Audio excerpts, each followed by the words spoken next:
It has been a record summer for local marinas. COVID be damned. Phil Lindeman with your news from Avalanche Physical Therapy on Krystal 93.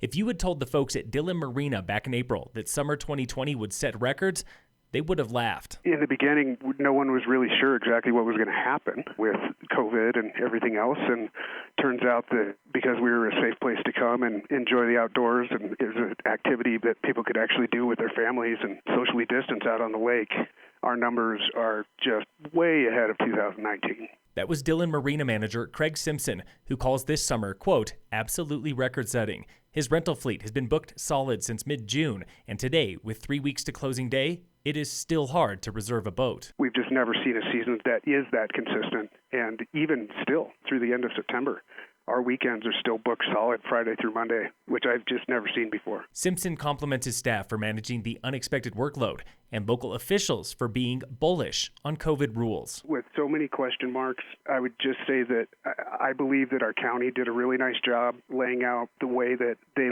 would like us to operate. My employees did an amazing job of staying within those restrictions. Across Lake Dillon at Frisco Bay Marina, summer has been just as busy. Revenue in August alone was nearly $500,000, and year to date, the Frisco Marina has made more than $2.1 million, ahead of budget by 134%.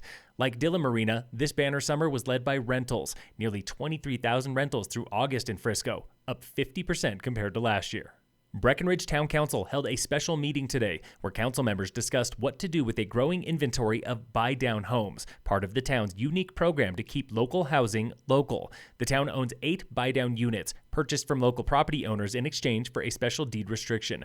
Demand is high, and the town hopes local employers will lease the homes for their seasonal employees. Town staff want a minimum 6-month lease for employers who guarantee tenants will stay at least 30 or 60 days. Employers then have the option to buy the property, using a portion of rent to pay for the closing. Council hopes this will fill the gaps in the seasonal housing market, especially as plans for low-cost workforce apartments are temporarily on hold at the McCain property north of town.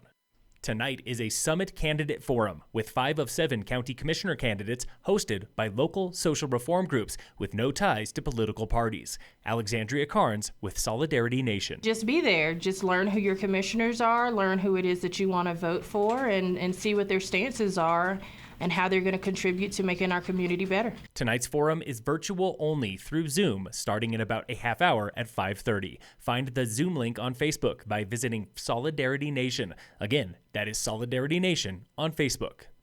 Summit County was recently named the 9th healthiest place in the nation by U.S. News & World Report, one of 6 Colorado counties in the top 10.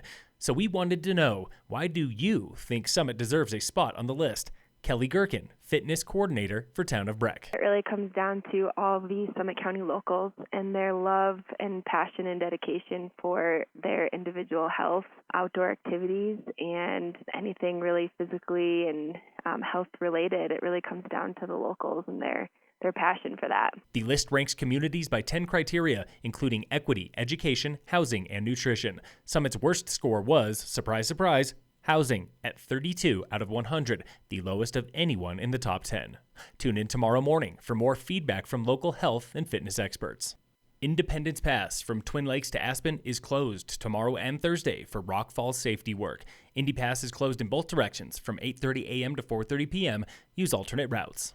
In local sports, brought to you by American Family Insurance, the Weiss Agency, coming up Saturday is final meet of the regular season for Summit High Cross Country at Howelson Hill and Steamboat Springs. JV competes Friday at Frisco Peninsula. Expect busy trails there from 4:30 to 7 p.m. Phil Lindeman with your news from Avalanche Physical Therapy on Krystal 93.